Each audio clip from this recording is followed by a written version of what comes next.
भाग्याचा उदय ते हे जोडी संतपाय तेथून या नुठवू माता मरणा वाचुनी सर्वथा। आज या ठिकाणी या पवित्र कपालेश्वराच्या पवित्र पुण्य पावन दरबारामध्ये भगवत कृपेनं श्रीमंत निवृत्तीनाथांच्या ज्ञानोबराय तुकोबाराय परमात्मा श्री पंढरीनाथाच्या कृपेमुळे सर्वांना आपल्या महत् सुखाचा अनुभूती घेणारा हा प्रसंग आपल्या जीवनामध्ये प्राप्त झालेला आहे। सेवेसाठी निवडलेला अभंग महान संत श्रेष्ठ देहू निवासी विश्ववंद्य भगवान जगद्गुरु तुकोबाराय यांचा हा 4 चरणाचा अभंग असून या अभंगाच्या द्वारा महाराज आपल्या मनाशी चर्चा करतात। या अभंगाच्या द्वारा महाराज आपल्या मनाला बोलतात। मनाशी चर्चा केली की हे मना, जन्म जन्मांतराच्या पुण्याईमुळे माझ्या जीवनामध्ये हे साधू पुरुषाच्या भेटीचा योग आलेला आहे। अनंत जन्म मी साधना काहीतरी केली असेल, मी जे पूर्वी पुण्य केलं ते पुण्य आता फलद्रूप झालेले आहे आणि त्या फलद्रूप झालेल्या पुण्याच्या योगाने माझ्या जीवनामध्ये हा भाग्य योग आलेला आहे आणि त्या भाग्याने मला साधू पुरुषाची भेट झालेली आहे। आता एवढंच कर की हे मिळालेले जे संत चरण आहेत ते माझ्यापासून कधी अंतरू नये, म्हणून नाशवंत विषय सुखाला भूलू नको, परमार्थ सुखासाठी धट हो, धीट हो, अखंड महापुरुषांच्या चरण सानिध्यामध्ये राहून या देहात प्राण आहे तोपर्यंत सांभाळ। तुझी गरज मला कुठपर्यंत, मरेपर्यंत, मेल्यावर तुझी माझी गरज नाही। देह आहे तोपर्यंत माझं रक्षण कर आणि एवढी जर माझ्यावर कृपा केलीस तर बरं होईल म्हणून मनाच्या पाया पडतात। विठाला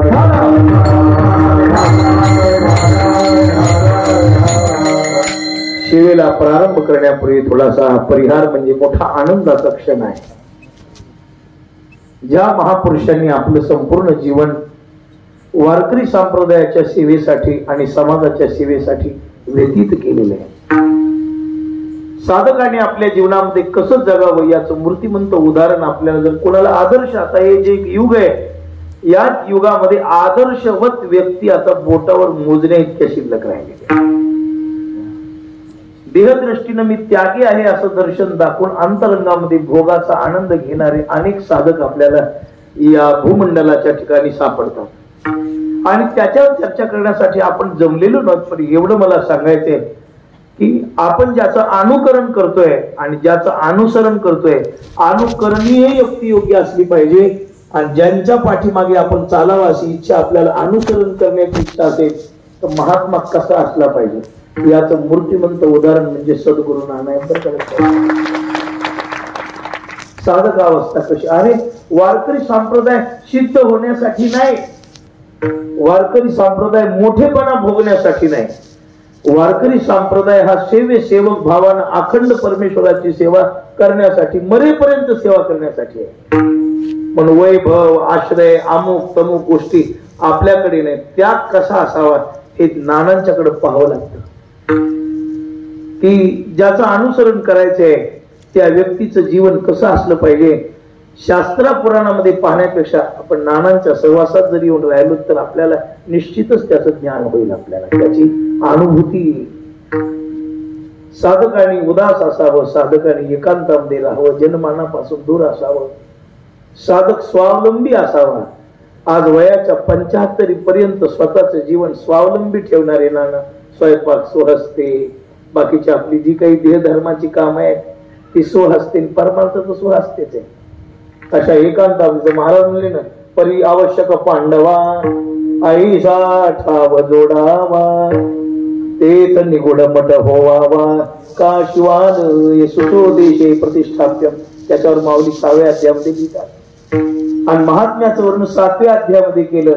महाराज म्हणतात की बाबा असा महात्मा मिळणं कठीण आहे, हे तो विषयाची दाट झाडी, माझी काम क्रोधाच्या साकडी, चुकावून आला पहाडी, सद्वासनेच्या कठीण आहे, एका जन्मात शक्य नाही।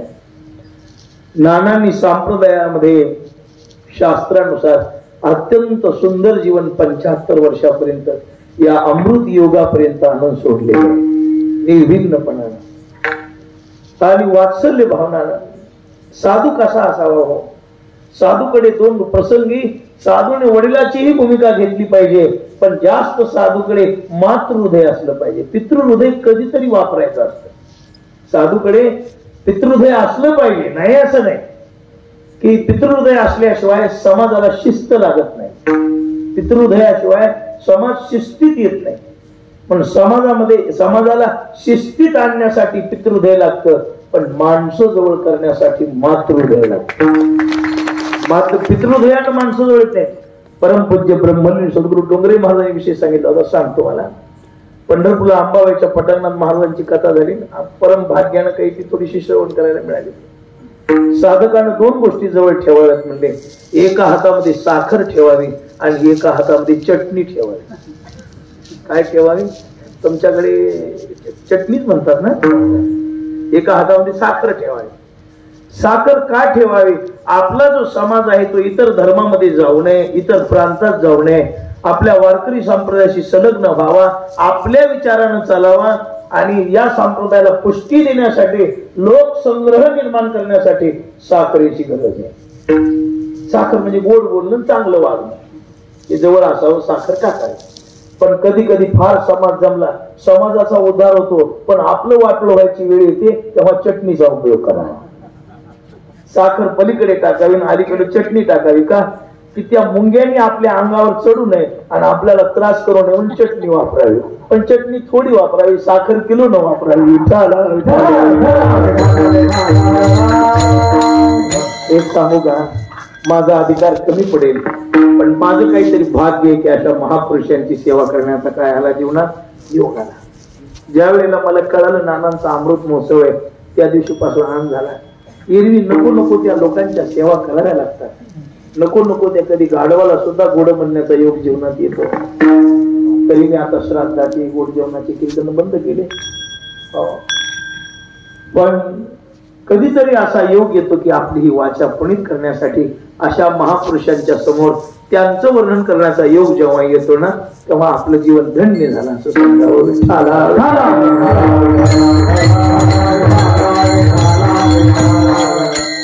पण लोकसंग्रह समाजामध्ये अखंड अविरतपणानं संप्रदायाचे कार्य ज्यांनी आपल्या जीवनभर सांभाळले, पण कोणत्याही लोकेशनीमध्ये न गुंतता एकांतामध्ये एकांत स्वांत सुखाय महद्भाग्येन सर्व क्रिया शाश्वतम महापुराणेन मद्भाग्येन संगार्जित. हे मग कठीण आहे, भागवतातला श्लोक आहे. लोकसंग्रहामध्ये राहून आपली भक्ती टिकून ठेवणं अवघड आहे बरं का. कसं? कोळशाच्या खाणीत जायचं आणि कपडे काळे न होऊ द्यायचे, किती अवघड आहे. दिवसभर कोळशाच्या खाणीत काम करायचं आणि संध्याकाळी जसा गेला तसा परत येतो ना, नाही येऊ शकत. तसा हा समाज आहे. समाजामध्ये जो मिसळला तो सरळ बाहेर पडतच नाही, काहीतरी घेऊनच बाहेर पडतो, काहीतरी कोणता तरी डाग लावूनच बाहेर पडतो बरं का. पण क्वचित महात्म्य असे सापडतात की चुकावणी आला पहाडी सदवासनीच्या वयाच्या 75 पर्यंत समाजासाठी जीवन जगून जसं पाण्यात भिजून आलिप्त कमळ असतं ना, तसा आलिप्त राहणारा महात्मा नानासारखा मिळणं मुश्किल आहे.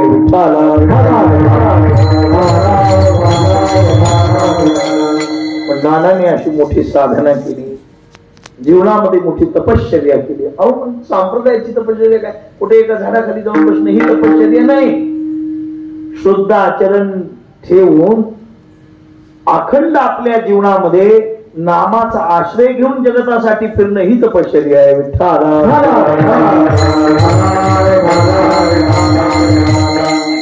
ती त्यांनी तपश्चर्या केली आणि आता गेले टळले प्रहार 3. आता पुढचं म्हणणं का पुढचं कामाचं नाही, ते नानांना लागू पडत नाही आता. पण आयुष्य सगळं भगवत सेवेमध्ये समाजांना वारकरी संप्रदाय वाढवण्यासाठी, महापुरुषांचा आदर्श मानण्यासाठी ज्यांनी जीवन घातलं. एक सांगू का, अशी निरपेक्ष माणसं फक्त वारकरी संप्रदायात सापडते.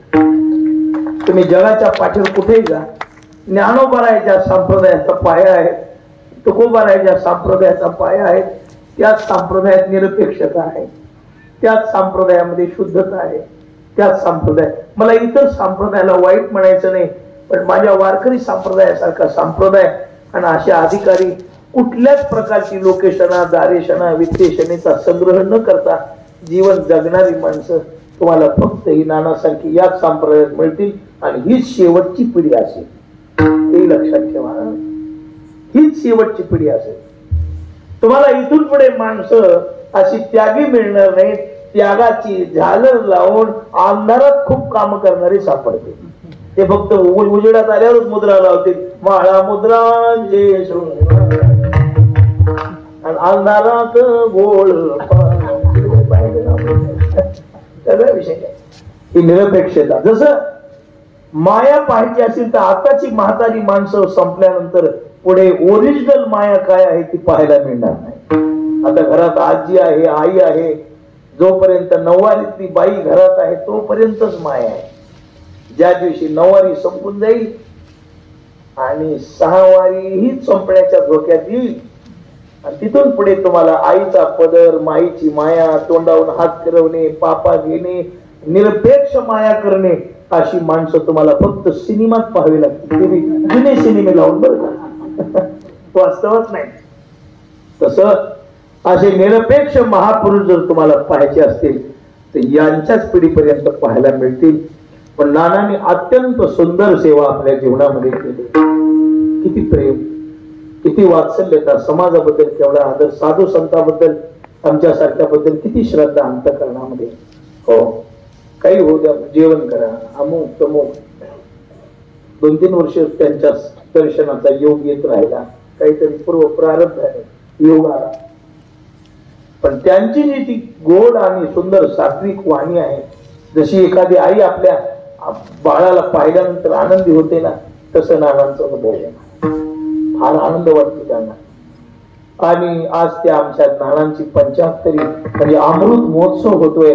ही तुमच्या आमच्यासाठी परम भाग्याची गोष्ट आहे की आपल्याला अशा एका महापुरुषाच्या या अमृत महोत्सवामध्ये तुम्हाला ऐकण्याचं, मला बोलण्याचं, यांना गाण्याचं भाग्य लाभलेलं आहे.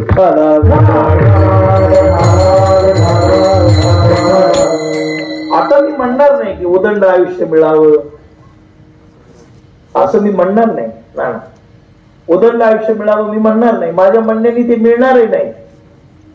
पण एवढंच आहे, आपल्या आयुष्याची सुधारणा व्हावी, भविष्य काळामध्ये आपलं आयुष्य सुंदर व्हावं. पण आपल्यासाठी नानांनी शताब्दीपर्यंत थांबणं महत्वाचं आहे. त्यांच्यासाठी नाही, त्यांच्यासाठी नाही, आपल्यासाठी. आई पाहिजे, आईसाठी नाही. तिथं थकलेली असते, तिथं रोज म्हणते, देवा आता गुडघ्याने मला उठवत नाही रे, कपालेश्वरा उचल मला.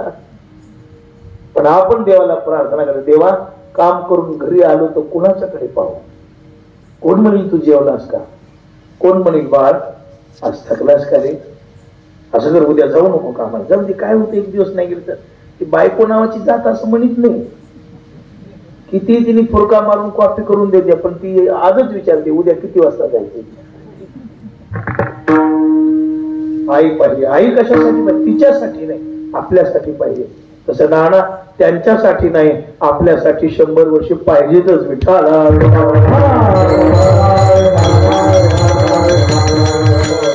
म्हणून हा नानांचा अमृत महोत्सव सोहळा आजपासून प्रारंभ झालेला आहे. पहिल्याच दिवशी एवढ्या संत महंतांच्या उपस्थितीमध्ये मातृशक्ती संत स्वामी महाराज, तुम्ही सर्व संत मंडळी, एवढी मोठी गुणवान वादक, आनंद श्रोते आणि मुख्य श्रोता कपालीश्वर महाराज आणि उत्सव मूर्ती नाना पुढे बसलेले आहेत. एवढ्या सर्वांच्या समोर आज आपल्याला इथं सत्संग करायचं भाग्य मिळते. आपण भाग्यवान आहोत. आपण सोहळा करत नाही, परमात्मा पंढरीनाथ आपल्या भक्ताचा सोहळा करतो. तीर्थावळीत एक चरणी सांगतो, पुढे पाहू. आपुल्या दासाचा संभ्रम सोहळा, आपुल्या दासाचा संभ्रम सोहळा, आपुल्या दासाचा संभ्रम सोहळा, आपुल्या दासाचा संभ्रम सोहळा. करणे गोपाळा श्रीग तुमचे, करणे गोपाळा श्रीग तुमचे, करणे गोपाळा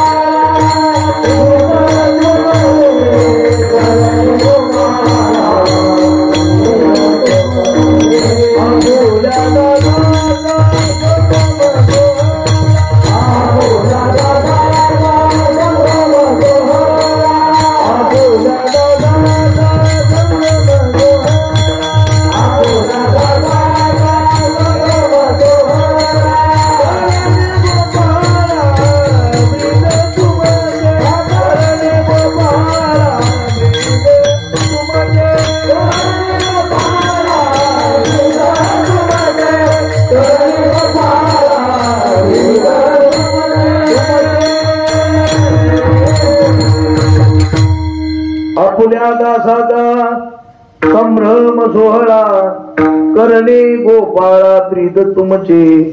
संतांचे सोहळे, अशा महापुरुषांचे सोहळे परमात्मा करीत असतो म्हणाले. आयुष्याचे चरित्र आवडी जो ऐके, समाधीतला शेवटचा अभंग आहे. जो या भक्ता बरोबरी तुके भोगी वैकुंठची निज सुखे बोलिले स्वमुखे श्री विठ्ठल. धन्य धन्य ते जे भक्त ज्या कारणे श्री भगवंत आयुष्याचे पवाडे करीत विश्व उद्धरत ते निघले. फक्त आपलं असे जे भाग्याचे होते त्याशीच होय हे प्राप्ती. त्यांचं भाग्य नाही, आपलं भाग्य आहे की आपल्याला ही प्राप्ती भोगायला मिळते.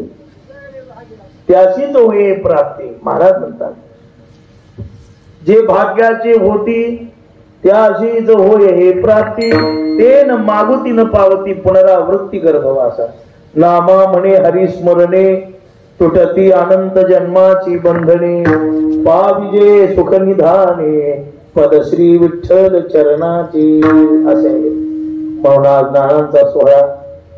नानांना काही द्यायचं नाही, आपल्याला नानांच्याकडून घ्यायचंय. काय घ्यायचे? पाकिट नाही, आशीर्वाद. की जसं त्यांचं जीवन 75 पर्यंत की तसं आपलंही त्यांच्या कृपेनं एवढंच. त्यांच्यासारखी जरी नाही सेवा घडाली तरी त्यांच्या पायाच्या, तुका म्हणे तुमच्या पायाच्या आधारे, त्यांच्या पायाच्या आश्रयानं आपल्यालाही थोडा बहुत परमार्थ करण्याचा योग यावा. आणि त्यांनी आशीर्वाद दिल्यावर तो नक्की येईल. विठ्ठला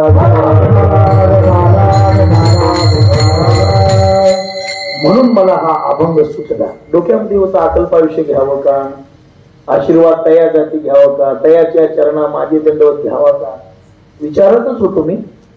पण इथं आल्यावर भूमिका बदलली. त्यांच्यासाठी आपल्यासाठी काहीतरी घ्यावं नाही, दुसऱ्याचाच विचार कुठपर्यंत करावा. आपलं पात्र भरलं पाहिजे ना कधीतरी. मग आपलं पात्र भरण्यासाठी आपल्यासाठी हा अभंग घ्यावा. आठवला जेवत असताना म्हणून घेतला. विठ्ठला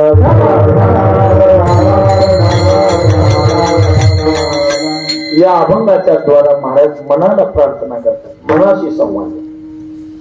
संत वाङ्मयामध्ये तुम्हाला बरंच असं वाङ्मयामध्ये आपल्या महापुरुषांची चर्चा कधी कधी देवाशी आहे, कधी जनाशी आहे, कधी मनाशी आहे आणि कधी महात्मे संताशी बोलतात.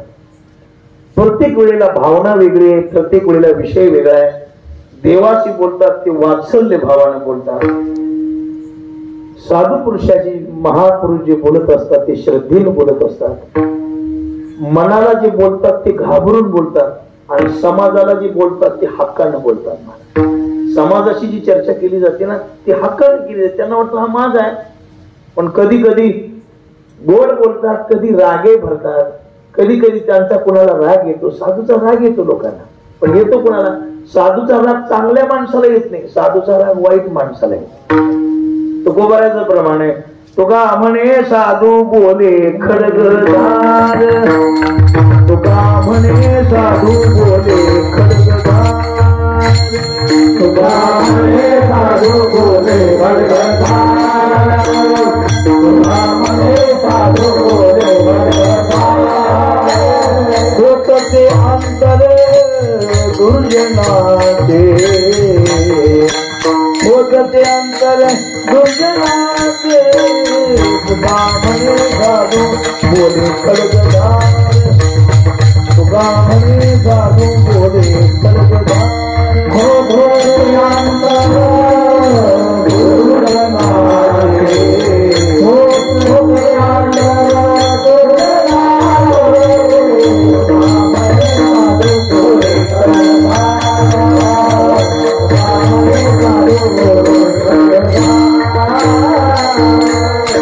कीर्तनात पुरवणी काम करीत नाही बरं का. आपला आपला अभ्यास बरा आहे. विठ्ठला तुका म्हणे साधू बोले खडगदार. लागतं कुणाला? पोचते अंतर दुर्जनाचे. दुर्जन लागतो धक्का खवंदाची लागत. धक्का कशाला लागतो? खवंदाला. ज्याला जखम आहे ना तेच जपून चलतं महाराज. थोडे त्याला त्याला खवंद आहे. चांगली माणसं प्रसाद म्हणून स्वीकार करतात महाराज. बापाचा राग पुत्राला येतच नाही काही जरी म्हणला तरी.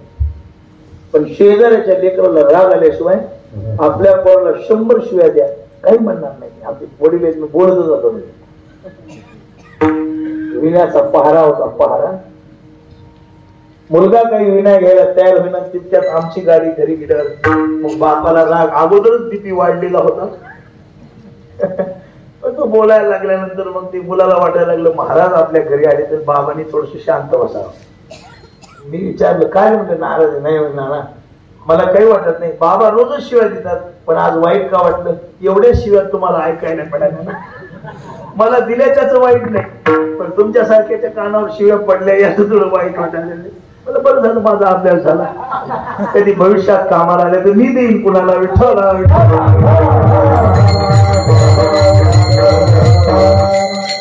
साधूची वाणी समाजाला बोलताना हक्कानं बोलते. पण काय करा, महाराजांनी असं बोलावं का, महाराजांनी असं सांगायला पाहिजे होतं का, महाराजांनी इतक्या खाली यायला पाहिजे होतं का. वाटतं कुणाला जो दुर्जन आहे त्याला, सज्जनाला कधी कधी हक्कानं बोलतात आणि कधी कधी कुरवाळून बोलतात. सांगतो तुम्हाशी ऐकली जना पंढरीचा राणा मना माझी स्मरावा प्रेमानं सांगतात. म्हणून आज जे बोलतात ते देवा, आता देवाशी बोलतात, देवाचं वर्णन करतात पण देवाचं वर्णन होऊ शकत नाही, देवाचं वर्णन घडत नाही. महाराज म्हणतात ना, तेथे कोण पाड काय मानवाचा, तेथे कोण पाड काय मानवाचा, तेथे कोण पाड काय मानवाचा, तेथे कोण पाड काय मानवाचा. याचे सवी जाऊन पुढे वेद वाचा, याचे सवी जाऊन पुढे वेद वाचा, याचे सवी जाऊन पुढे वेद वाचा, याचे सवी जाऊन पुढे वेद वाचा. सहस्र मुखाचा वर्णिता भागाला त्यांना झालं, आपण कोण करणारे. संतांचं वर्णन, समाजाला उपदेश, देवाचं वर्णन हे महात्मे करतात पण या अभंगाच्या द्वारा महाराज मनाला बोलतात. एक सांगू का, महापुरुषांची वाणी अशी आहे, अगोदर आपण स्वयंसिद्ध झालं पाहिजे.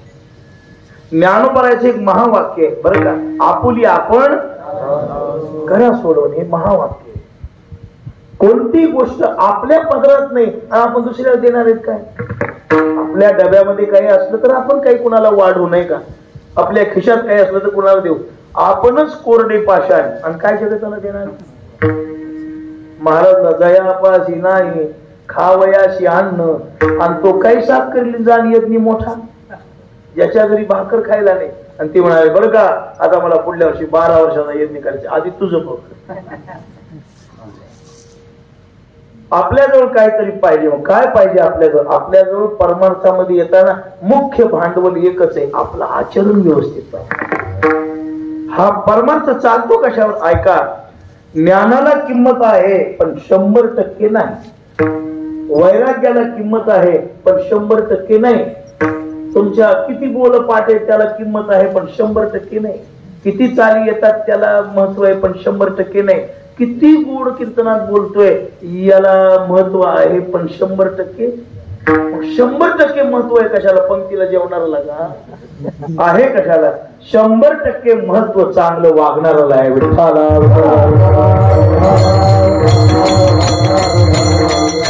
आणि माणसाची वागणूक बिघडवण्याला कारण एकच आहे, आपलं मन. आतापर्यंत जेवढे सुधारले तेवढे मनामुळे सुधारले आणि जेवढे वाया गेले तेवढे कशामुळे गेले. महाराज तुका म्हणे येणे बहुनाडी देशाने,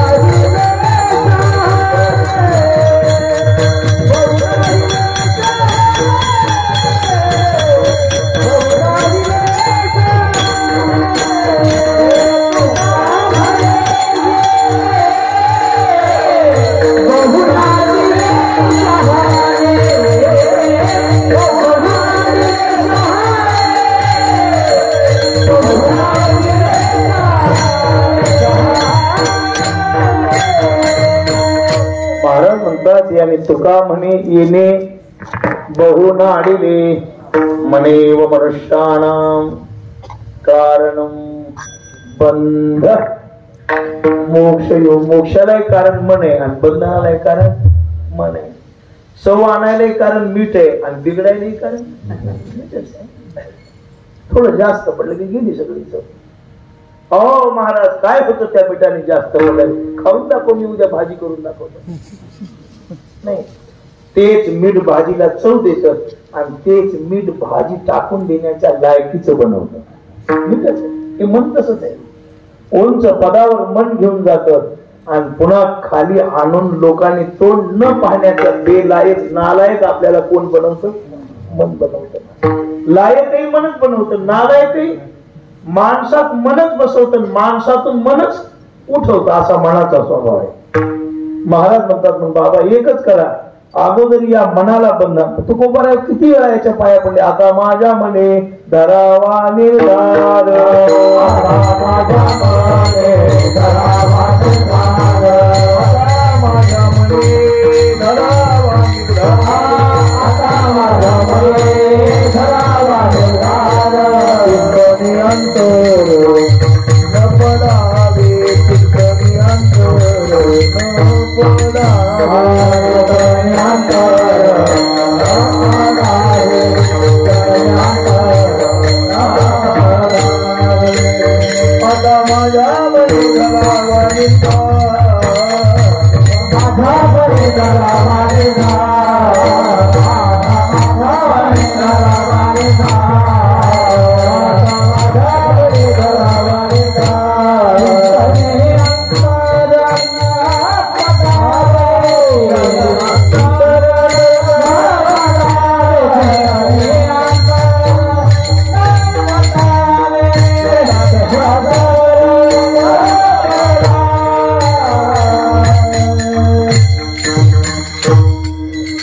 माझ्या मने धरावा निर्धार, चिंतनी अंतर न पडावे.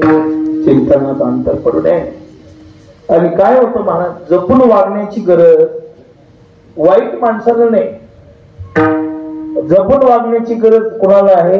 जे श्रेष्ठ म्हणून घेतात त्यांना. मला सांगा, विमान चालविणाऱ्याला जपून चालवायची गरज आहे का बैलगाडी चालविणारा? बैलगाडी चालवण्याला काही जपून त्याच्या काही ब्रेक वगैरे काही. जरी बैलगाडी उधळली तर एखाद्याच्या शेतातून जाईल, बैल काही पंक्चर होणार नाही आणि गाडीचं काही फारसं नुकसान होणार नाही. एखादी दगडावर आपटलीच एखादी धाव पडत, चाकाची धाव पडते. भाषेत फरक असतो बरं का. धाव पडेल, नुकसान होणार नाही. पण विमान चालविणाऱ्यानं जर काही चूक केली तर त्याच्या पाठीमागे बसणारी माणसं काही वारकरी असतात, करोडपती लोक असतात ना.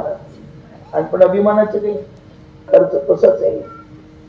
जगच्चरती श्रेष्ठ तत्त देवोत्तरो असो. वडील जे जे करीती दयाना, याला महत्व आहे. मोठ्या माणसाला जपून चालायची गरज आहे. श्रेष्ठ माणसं जे करतात ना त्याचं अनुकरण आणि अनुसरण पाठीमागची पिढी करत असते. माणसं ते एका जणाला पूर्वी धोत्र नसायचे, बरोबर गरिबीचा काळ असायचा आणि धोत्र भरपूर नसायचे. मग एक जणाला काष्टा घालायला ते धोत्र पुरायचंच नाही. मग पूजेला बसलं की काष्टा फिरून बसायचं. काही कालांतरानं वडील गेले आणि मुलगा अभिषेकाला जायला लागला आणि तोही म्हणायला लागला माझे वडील काष्टा फिरून बसायचे. एकाने आर्थिक पुरच नसेल काष्टा मनाचा म्हणून काही योग्य गोष्टीचं अनुकरण व्हायला पाहिजे. पण मनामुळं मोठ्या मोठ्यांना डाग लागलेले. पुराणामध्ये त्याची नोंद केलेली आहे नाथरायाने. कोण कोण वाया गेलं? धडक मारिली शंकरा. कोण्या ग्रामपंचायतचा मेंबर आहे का आता विधानसभेचे उमेदवार नाही. महादेव बड़ा देव सब देवन का बाबा, पण भिल्लीने के पीछे लगे करे तोबा तोबा. अवघड आहे. महादेवाचं उघडं पडलं आणखी झाकलं. आपल्या संप्रदायात एखादा म्हणायची पांढरा कपडा कशासाठी संप्रदायाला आपल्या काही लोकांच्या लक्षात आलं. पांढऱ्या कपड्याला काही सफातच नाही, याच्यावर लागल्याबरोबर दिसत ते. पांढऱ्या रंगाला कोणताही रंग देता येईल. पांढऱ्या रंगाचा भगवा रंग होईल, पांढऱ्या रंगाचा काळा रंग होईल, पांढऱ्या रंगाचा हिरवा रंग होईल, पण कोणत्या रंगापासून पांढरा रंग तयार होईल? पांढऱ्या रंगाला कोणतेही रंग, याला कोणतेही करता येते, याला काय. आता पूर्वी ते रंगारी लोक असायचे नाना, आणि पेटी अशी भेटत नव्हती ना, कलरची पेटी नसायची बरं का, कलरची पेटी. आता 2005-06 पासून महाराजायचा होत आला, पटक्याचा आला. पूर्वी काय असायचं, पेटे. मग ते गात्याच्या भजनाला वगैरे फेटे रंगवायची ना, पांढरीच पेटी बांधायची, आणि मग ती गेलं की पुण्यावरून येताना त्या रंग मंदिरापासून ते हे आणायचं, ते बालगंधर्व मंदिर आहे ना, तिथं कलर भेटत होते. कलर आळंद देऊन गेलं की मग 4 आण्याचा, 8 आण्याचा, आणि जरा भारी घ्यायचा म्हणजे 2.5 रुपयाला, 5 रुपयाला तोडा जायचा तिकडे. ते आणायचा आणि पाण्यामध्ये असं हलवायचा आणि पटका त्याच्यात भिजवायचा. महिना 15 दिवस डोकंही लाल करीत होता आणि पटकाही लाल होता. आणि एकदा काय झालं महाराज, ते लाल रंग मारला. शिरोडकराची माणसं तांबडी पेटी बांधित होते वाल्याच्या कीर्तनाला. वाल्याला शिरोडकराचं कीर्तन व्हायचं, तांबडी पेटी बांधायची. ती तांबडा फेटा बांधल्यावर मलाही असं वाटलं की आपला फेटा तांबडा करावा. मी आणला तांबडाला, मारला, पण मला कुठं माहिती बाकीची बांधित नाही. आणल्यावर महाराजांनी पाहिलं तांबडा फेटा, अरे आपण हे नाही बांधलं, पांढरा पाहिजे म्हणले. आता मी ती पुन्हा गेलो, त्या रंगाऱ्याला विचारलं, 10 रुपये घ्या, पण पटका पांढरा करायचा रंग द्या. ते मला भेटत नाही. बाकी काही करायलाच भेटतं, पण पांढरं करायचं भेटत नाही. काळं पांढरं आपल्या हातानच करावं लागते.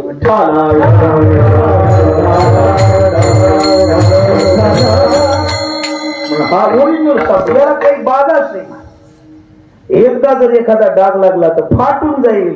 बुक्का पडला तर कीर्तनातल्या लोकांनी ते बुक्काच दिसतोय मला लावताना. बुक्का जर पडला का नाही, तर काही काही बुक्के लावायची आणि माणसं नसते कुठं मोठं, ते गुलाला सारखं बुडवणार, कपाळाला चिटकणार झालं, मग ते पाय ते लोकांना तेच दिसत.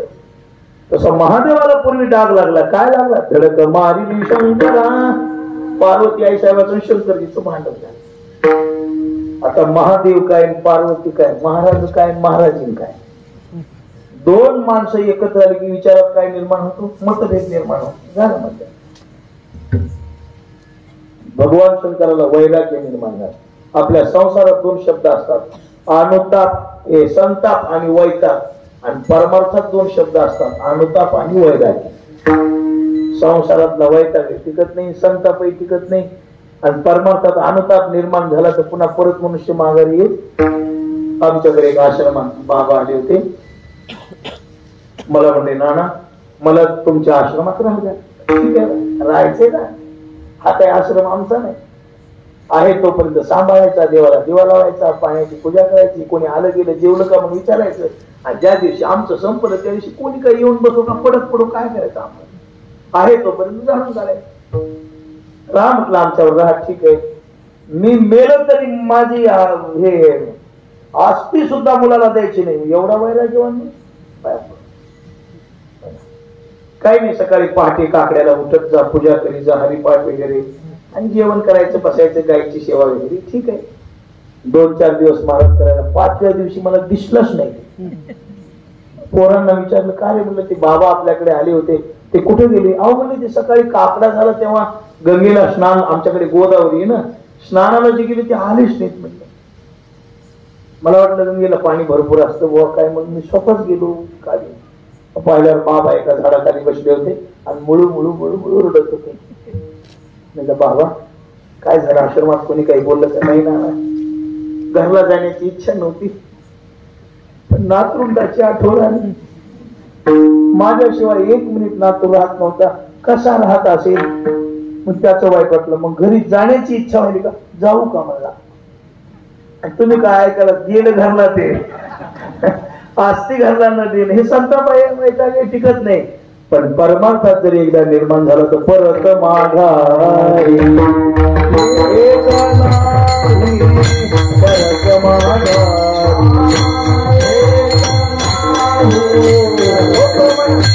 संसारा मुली हाते लावणे मागुते पाहुणे, लाधाळीला हा संसार पुन्हा नाही.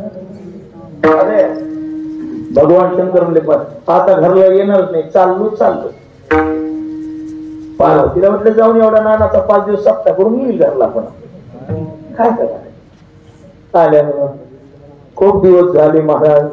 भगवान शंकर काही घरी येणार. पार्वती सर या महाराजाकडे जाय, डोंगरगावच्या नानाकडे जाय, वाट्यावर फाट्यावरल्या नाना बाबाकडे जाय, कुणाकडे जाय, कुठे मान काय करायचं.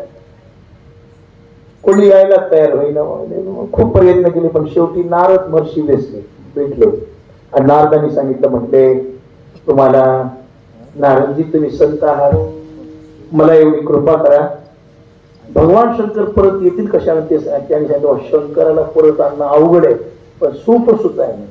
काय काय नाही. सटाण्याला जा.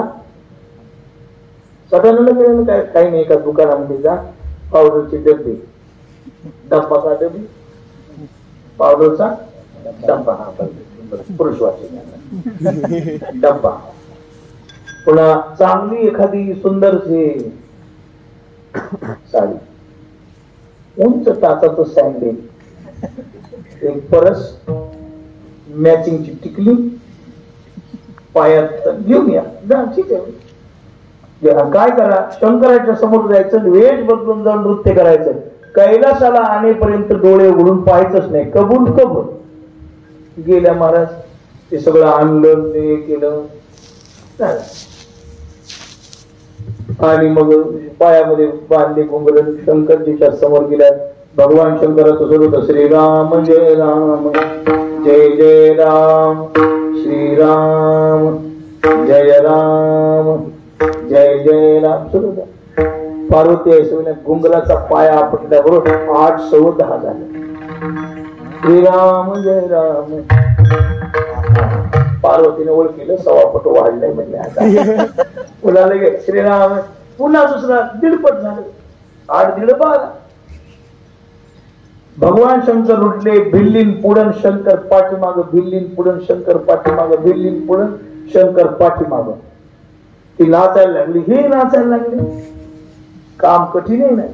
यडका मदन तो केवळ पंचानन, मोठा धडक मारिली शंकरा, केला ब्रह्मयाचा तेरा. विठाबाई नारायण गावकरांची चाल आहे बरं का. नाही कळत.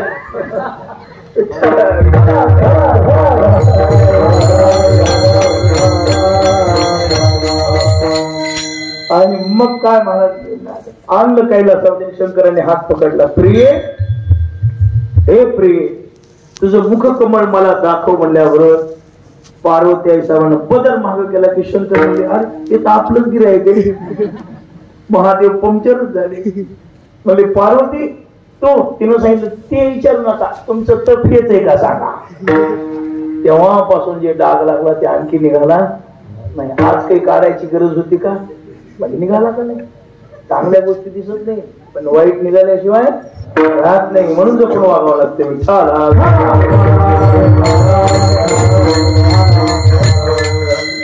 म्हणून जपून वागायची गरज कुणाला आहे. मोठ्या माणसाला आहे, ज्याच्या पाठीमाग समाज आहे त्याला आहे, जो गाथा ज्ञानेश्वरी वाचतो, लोकांना उपदेश करतो, त्याला जपून वागण्याची गरज आहे, इतर माणसाला नाही. सामान्य माणसानं काही करू द्या काही होत नाही. एखाद्या माणसाने, एखाद्या दारू पिणाऱ्याने 1-2 एकर, तुमच्याकडे बिगा म्हणतात का, बिगा बिगा बिगा, हा 2-3 एकर बिगा जमीन जरी विकली तरी गावातली माणसं जरा नाव ठेवत नाही, सहज म्हणतात जाऊ द्या, दारू पिणार विकली तर विकली. पण एखाद्या टाळकऱ्यानं जर जमीन विकली तर त्याच्या बायको जोड बायका जातात, काय ग टाळ कुठून 3 बिगा गेला की काय उपयोगाला आला. आपल्या सारख्यांनी नुसतं एखाद्याच्या सभेच्या जवळून जाताना 2 मिनिट उभा टाकू द्या. एखादी सभा सुरू असावी, अशी सभा आता या सभाच नाही. उगा गाडी 5 मिनिटं तिथं आपली दिसावी, लगेच लोक चर्चा करणार. आता तर ब्रह्मचारी महाराजही पडले राजकारणात, लगेच म्हणणार ते महाराज. आणि त्याच्यासारख्याने विद्या मंडपात जरी झोपून राहिलं तरी कोणी त्यांना विचारली नाही.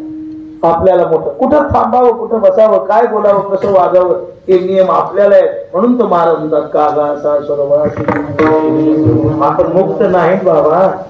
जन मनाची लाज आपल्याला आहे, जगाला नाही. विठ्ठला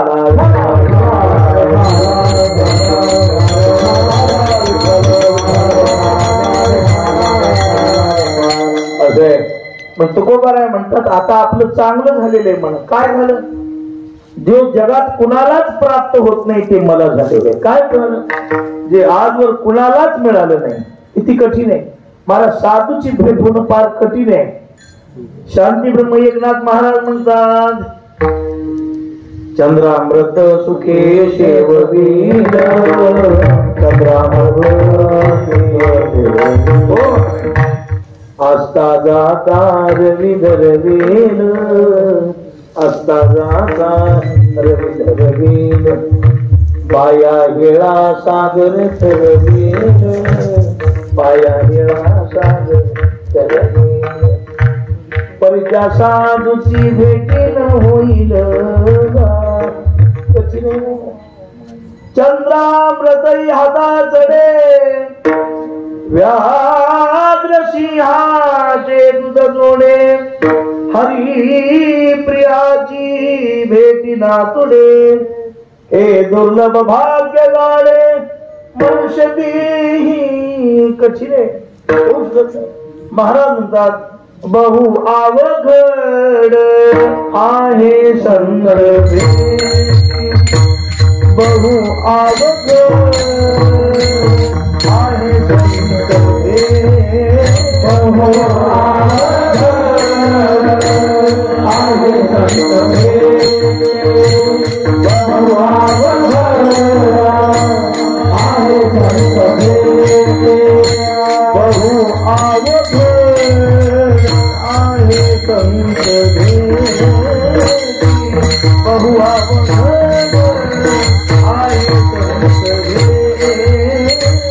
बहु अवघड आहे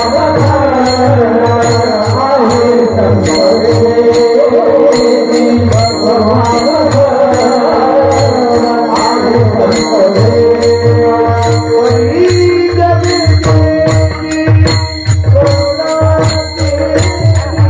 बहु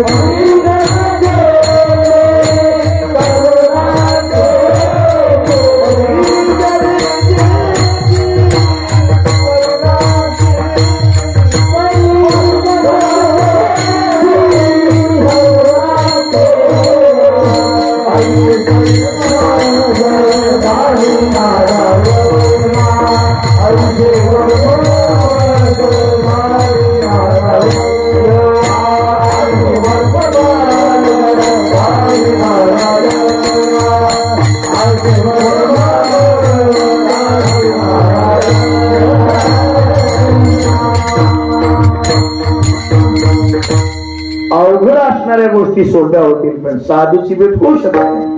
हे बघा महाराज रोज मिळतील, बुवा लोक रोज मिळतील, कीर्तनकार रोज मिळतील. त्याला काय युट्यूबवर नाव टाकलं की या विचार कसले पाहिजे तसे 35,000चा 40,000चा फुकटचा डिझेल वर येणारा जसा पाहिजे. साधू कठीण आहे. साधू नैव सर्वत्र चंदनम वने वने कुठेही चंदन नाही.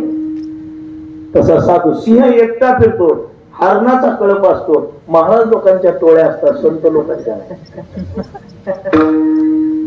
संतांच्या सिंह असतो. अशा जंगलात राहायला नानासारखाच वाघ लागतो. आपलं काम आहे काय गाव आहे का वस्ती आहे का काय आता रस्ता व्हायलाय बघा. इथं राहायला काय लागते? हिंमत लागते आणि पुन्हा आचरणाची पावर लागते आणि खऱ्या माईचा लाल लागतो. लाल नाही कर्मच नाही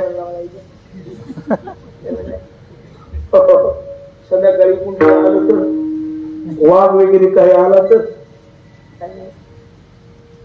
साधू कल्पना राहत नाही, एकटा असतो. आणि त्या महापुरुषाची भेट कुणालाही होऊ शकत नाही. कारण का होऊ शकत नाही त्याचं कारण जगात साधू भरपूर नाहीतच. एखादा महात्मा एखादा साधू आहे आणि साधू मिळणं कठीण, साधू कळणं कठीण आणि कळून त्या संतांच्या द्वारा आपला उद्धार करून घेणं महाकठीण. भेटतच नाही. पण भेटतच नाहीत का? हो भेटतात. कुणाला? तो गोबाराय म्हणाले जरा अर्ध काम जाड नाही चिता, अर्ध काम जाड नाही चिता, अर्ध काम जाड नाही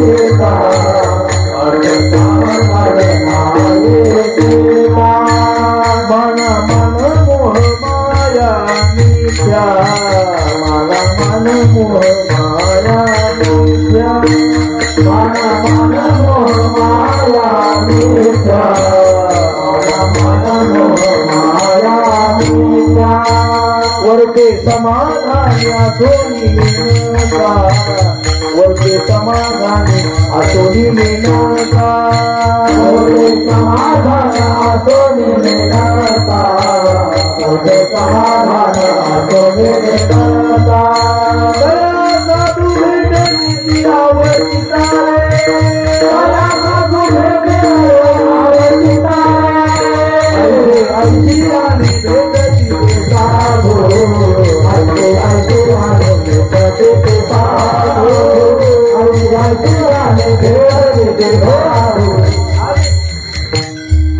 पुण्य फळे बहुतरा दिवसा भाग्य उदयाचा असा पुण्य जमा कर निष्कामता दृष्टी अनंत पुण्य कोट्यानु रोकड्याला हिजे तै होय भेटी हरिप्रियाची पुण्य तिळ तिळ पुण्य साता पडे तिळ तिळ पुण्य साता पडे पुण्य साता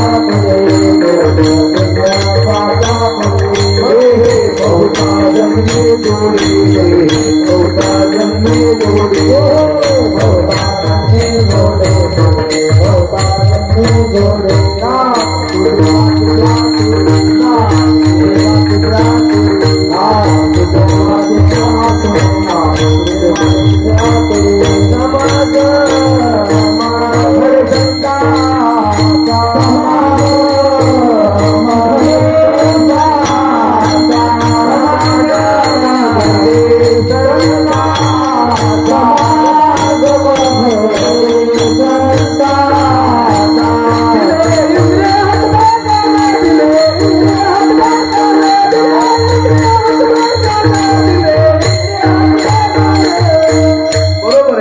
तिळ पुण्य साधा पडे तरी हे बहुता जन्मी जोडे नाम तुझे वाचे या तोडे समागम घडे संतान तुला म्हणे जरी पूर्व पुण्य सिद्धी पूर्व पुण्य सिद्धी तुला म्हणे जरी पूर्व पुण्य सिद्धी पूर्व पुण्य सिद्धी तुला हे बुद्धी तुला हे बुद्धी संत संगे तुला हे बुद्धी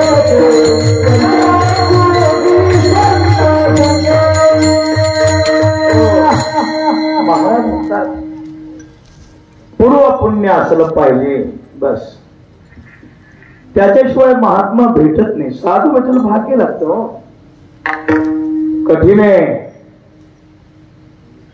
आणि म्हणून महाराज म्हणतात आता माझं पुण्य काहीतरी पूर्वजन्मातलं काय झालं फलद्रूप झालं आणि त्याच्यामुळं माझ्या जीवनात भाग्याचा उदय आपलं भाग्य वेगळं भाग्य तरी नो हे भाग्य नाही निकटवास बरा पोरग झालं महाराज मुलगा झाला मुलगा घ्या केले खाजवडे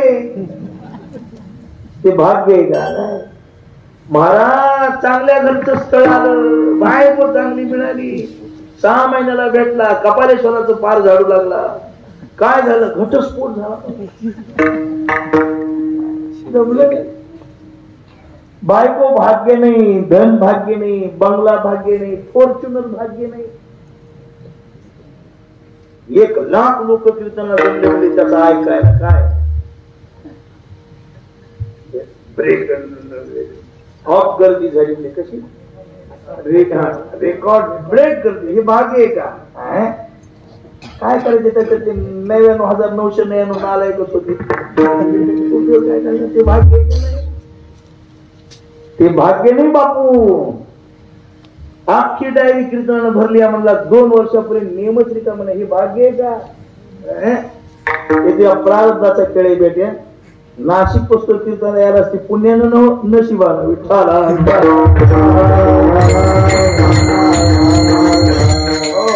त्याच्यामुळं हे भाग्य नाही महाराज जरीला हे बुद्धी त्यांचे पायी या 7 पुरुषाची भेट होणं हे भाग्य आणि ते झालं भाग्याचा उदय झाला. आणि त्याच्यामुळे जोडी म्हणजे कमाई. जोडी या शब्दाचा अर्थ काय? कमाई. कमाई काय झाली? साधू पुरुषाच्या पायाची भेट झाली. आता एकच आहे, मोठ्याच्या संगतीत जाऊ नये आणि गेलं तर मोठ्यासारखं वागल्याशिवाय राहू नये. एक तर मोठं जायचं, संत संगतीनं करावा बस. महाराज म्हणले जाऊच नका संताजवळ, तुम्हाला वागणं होत नाही. महाराजाच्या गाडीत बसून तंबाखू आला कोण्या बुटा. एक तर आपल्याला खाण्याचा नाद आहे, गाडी कोणता अभंग घ्यायचा आहे महाराज? घेऊ कोणता तरी. नाही चाल बसण्यासाठी म्हणालो काय बसवायच्या चाल. जय जयवंती म्हणू का? कोणता कोणता बरं वाटत? उपयोग नाही बाबा. नांदता आलं तर लग्न करावं आणि वागता आलं तर परमार्थ करावा. नाही तर करून नांदायचंच नाही. आणि बापाला बुडवायचंय कशाला? स्पष्ट सांगितलं बाबा कपालेश्वरचे नाना जसे अजन्म ब्रह्मचारी राहिले, मी सुद्धा तुमच्या घरी राहून तसा ब्रह्मचारी राहणार आहे. मला लग्न करायचं. लग्न झालं मला बायकोच नग, मी हरिद्वारला चालू, मी काशीला जाऊन येणार घेणार. घोड्यावर बसाय बरं वाटलं, बाशिंग बांधताना नटू लागलं, घाम पुसताना हसू लागलं, चांगले कपडे घालताना नटू लागले. आणि 6 महिन्याला बाजार आणायची वेळ आली की म्हणाले आता का कुंभमेळ्यात संन्यास घ्यायचा याला बाजार म्हणजे नाही. भित्र तसं परमार्थामध्ये मोठ्याच्या जवळ जात असताना आपल्याला जमतं का? मना तुझ्या पाया पडतो. काय होतं एक वेळ आपण वाईट वागलं, आपण तर वाया गेलेच असतो, पण ज्याच्या सानिध्यात राहिलो त्याला सुद्धा डाग लागण्याची काय असते शक्यता असते. आपलं तर काही पसात न पडला. म्हणून त्यांच्याही चारित्र्याला आपल्यामुळे धोका निर्माण होऊ नये आणि आपलंही जीवन वाया जाऊ नये म्हणून एक कर. तुला दुर्बुद्धी सुचू नये असं वाटत असेल तर काय कर? अभंगाच्या ध्रुव चरणात ज्ञान ठेवू माथा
ठेवून म्हणा एक साधूचे चरण सोडून बाजूला गेला असते दुर्बुद्धी निर्माण झाली म्हणूनच समज.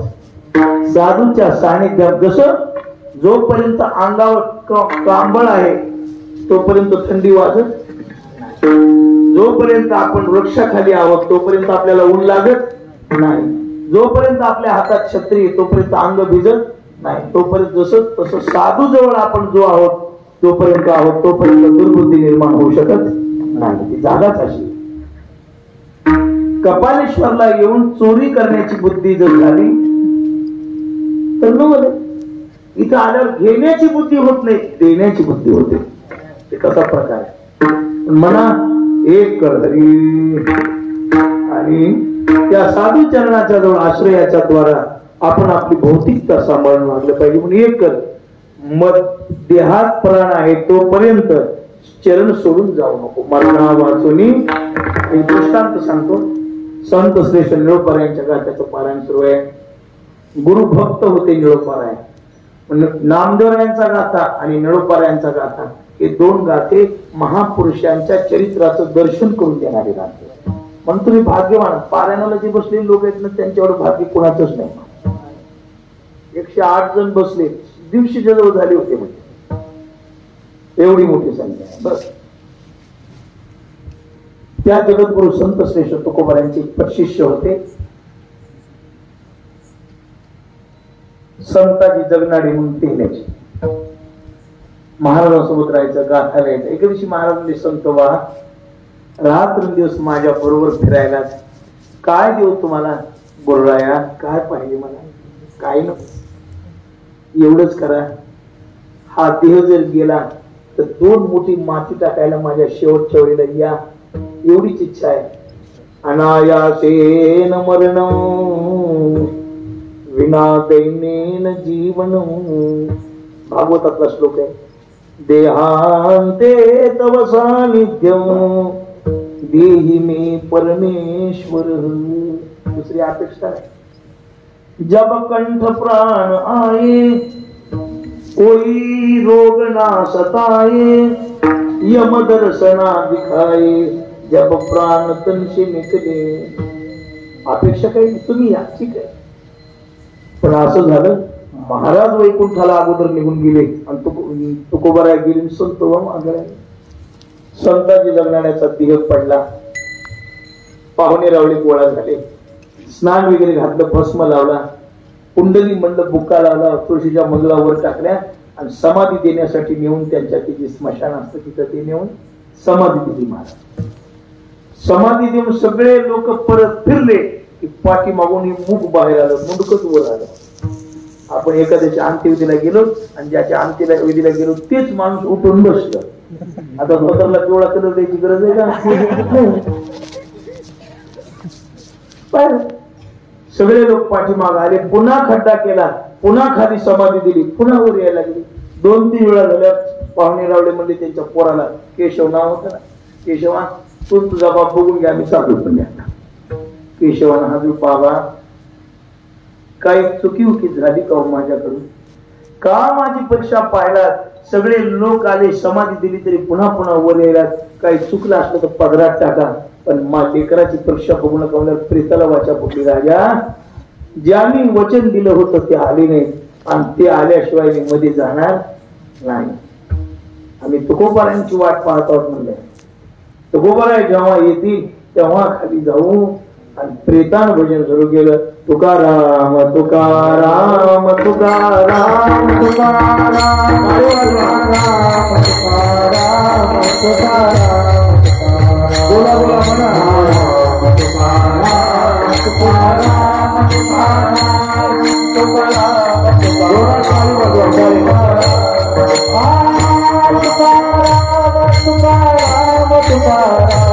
तुकाराम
शेवटी महाराजांना वरून खाली यावं लागलं. खाली आले महाराज. आम्हा झाले येणे एका केलिया कारणे आलो म्हणे तुका संत न्याया विष्णुका तीन मुष्टी मृतिका देख तेव्हा लपविली मुख याला म्हणायचं मरणा वाचुनी देह पडला तरी श्रद्धा संताच्या चरणावर ठेवली तिथून आणतो माता मरण आता एकच कर होई बळकट जरा बळकट हे विषय सुख नाशवंत आहे क्षणिक सुख देणार आहे याला भूलू नको कोणत्या लोया संसारी एकादशीला दिल्ली खावच वाटते जरा आवरावं लागेल का नाही हो महाराज म्हणूनच गेलो तीन वाटाची माती खाला बरं तुझं असे होई बलवान व्हा अरे या जगामध्ये बळकट झाल्याशिवाय सावधान झाल्याशिवाय आणि खंबीर झाल्याशिवाय परमार्थ होतच नाही खंबीर व्हावं लागतं स्वतः किती स्वतः स्वावलंबी आव्हान जेवेपर्यंत नाना 10 वेळा जवळ आले आमच्या चप्पल उठून तिथून 10 वेळा इतकी खंबीरता पाहिजे स्वतः लक्ष बस हे वाडा ते घ्या हे करा भरपूर जेवढं असतो पण त्या सोनू भयानं ज्यूस पाजलं ते इथपर्यंत आलं आता म्हणलं नानाचं नाही खायचं तिकडं खाल्ल्यानंतर सात्विकता निर्माण होते खायला पाहिजे म्हणून मी खाल्लं त्यांच्या आग्रहाने पुन्हा पुन्हा घ्यावं लागलं स्वतः नाहीतर व्यवस्था लावून आपण निवांत पलंगावर बसणे तू ते महाराज आले तू बघ हे तू भजनाचं बघ हे तू आमो बघ ते काम वाटून देऊन स्वतः ते तर उत्सव मूर्ती आहेत ना ते उत्सव मूर्ती आहे पण नाही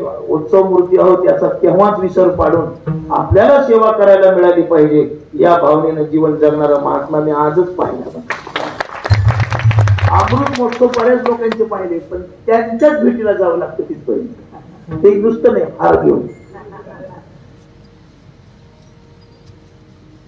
अशी सेवा भक्ती नाही सापडत ही सेवा भक्ती मिळायला जन्मांतरीचं भाग्य लागतं आळस हे सगळं समाप्त करायचं म्हणून होई बळकट माझ्या मनारी तुझी मना धड होय घाबरू अरे हे बघ तू धड झाल्यावर काम भारी नाही तू धड झाल्यानंतर क्रोध भारी नाही नेबरट झाल्यावर ती बोकंडीवर बसते आपल्याला टाळ येण्या गेल्यावर कोणी बी घोषित आहे विचार काय मृदंगाचा ताल पकड नसल्यावर लेकरं बोकंडीवर बसते आपण पका असल्यावर काय कुणाची मजा आहे तुझा टाळ मी वाजतो तुझी चुकी आहे मला म्हणाल मृदंग दोष आपली तयारी असल्या काय घाबरायचं नाही लाल मातीत कुस्ती खेळणारला कुस्तीची भीती वाटते का नाही मोबाईलवर मेसेज करणार कुस्तीत उतरत माझ्या मनारे तू भीत ते तुम्ही अनुभवून एकदा भजन करा पुन्हा थोडस पाहूया विठोबा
संत पाय ते ध्वनी अनुठव माझा मरणावासी सर्वसा भाग्य उदय झालेला आहे.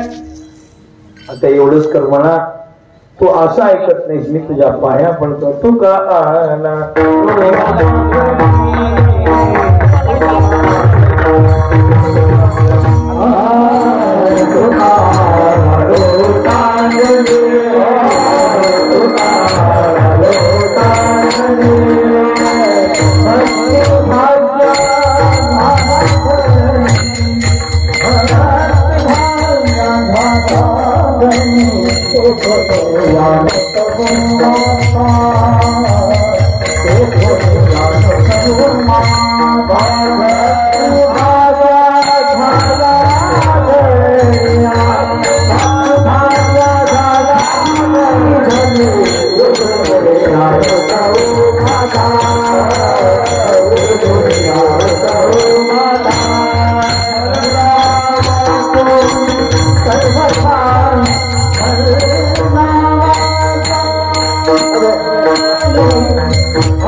आता चांगलं झाले. कशांचा भक्तीचं भाग्य उदयाला आलेलं आहे.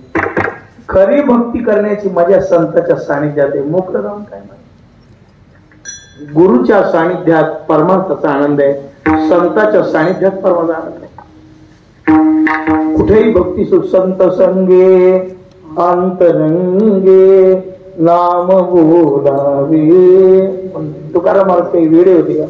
संत संगती चरण सेवा जेणे हा तुझा विसरण पडावा हाची भाव मागिया जीवा तुझी इच्छा नाही पूर्वी देवा मनोरथ.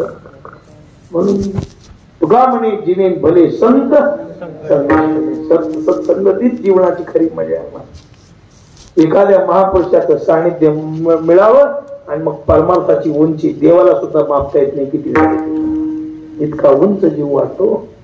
म्हणून संत सानिध्य महत्वाचं आहे. आपण भाग्यवान आहोत की नानांच्या सानिध्यामध्ये त्यांच्या पंचाहत्तरीचा सोहळा उपभोगत आहोत. आज पहिला दिवस होता एवढा मोठा समाज. आता दिवसेंदिवस शिष्य परिवार भाविक भक्त प्रेमी संत सज्जन सानिध्यात परमार्थ केलेली मंडळी एक एक एक एक एक एक दिवस आपली हाजरी लावण्यासाठी उपस्थित राहते. पण आज पहिलाच दिवस असून एवढा मोठा समाज इथं जमलेला आहे. याला एकच आहे, नानांनी समाजावर केलेल्या कार्याची पोचपावती. अनेक संत मंडळी जमलेली आहे. म्हणून अशा महापुरुषांचं नानासारख्यांचं सानिध्य खूप आपल्याला मिळावं. त्यांच्या मुखातून आणखी आपल्याला ब्रह्मज्ञान ऐकायला मिळावं. त्यांच्या मुखातून तुकोबा ज्ञानोबा यांची अक्षर आपल्या कानावर पडावी. त्यांची वाणी सदोदित आपल्या अंतःकरणापर्यंत घेऊन जाऊन आपलं कल्याण. मोठी मंडळी जमलेली सर्व संत वाङ्मय आहे बाबा. खरंय ते समुद्र आहे, पण संतांच्या मुखातून आल्याशिवाय त्याला गोडी निर्माण होऊ शकत नाही. समुद्रात पाणी खूप आहे, पण असं जर प्यायला गेलो तर ते आपल्याला खरंच लागतं नाही. पण तेच पाणी ढगाच्या द्वारा जर पडलं तर गोड लागतं. तसं शास्त्रातलं ज्ञान संतांच्या मुखातून ऐकलं तर गोड आहे, नाही तर ते आपल्यासाठी आंबटच आहे, खारटच आहे. पण असं महापुरुषांच्या मुखातून श्रवण करायला मिळालं पाहिजे. नानांची एक 75 अमृत मोसो अमृत जीवनाचा अमृत सोहळा. आणि हा या ठिकाणी भक्ती भाग्या झाली धनी ते दुनिया नुठवू माझा मरणा वाचुनी सर्वथा ज्ञानेश्वर.